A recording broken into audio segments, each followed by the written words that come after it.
Good morning दोस्तों, welcome to fast track biology classes. आज हम लोग सेल वॉल के बारे में पढ़ेंगे।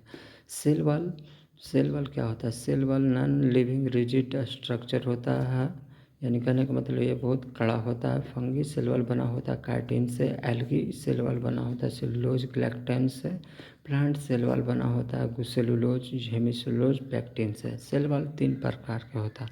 फर्स्ट होता है प्राइमरी सेल वॉल, दूसरा होता है सेकेंडरी सेल वॉल, तीसरा मिडिल लेमला होता है। हम लोग पढ़ते हैं primary cell wall. Primary cell wall यानी यंग प्लांट में होता है। ये सिंगल लेयर का बना होता है, सिंगल लेयर वाला मटेरियल होता है। ये इलास्टिक यानी लचीला होता है, कैपेबल फॉर ये ग्रोइंग सेल यानी ये सेल बढ़ते रहता है, प्राइमरी सेल वॉल।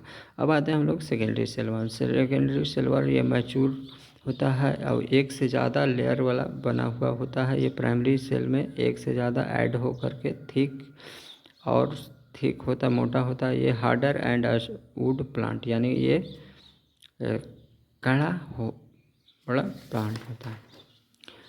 उसके बाद हम लोग आते हैं मिडिल लेमला के बारे, यानी तीसरा में हम लोग पढ़ते हैं।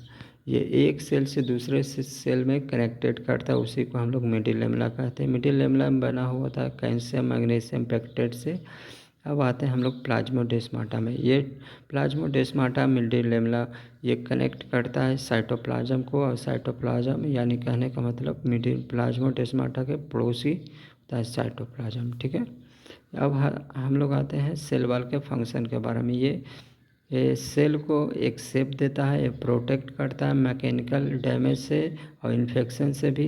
ये एक सेल से दूसरे सेल को कनेक्ट इंट्रैक्शन यानी एक दूसरे से जोड़ता है। ये ट्रांसपोर्टेशन मटेरियल भी सेल वॉल को कहते हैं। थैंक यू सो मच दोस्तों, आज हम लोग इतना ही। वेलकम।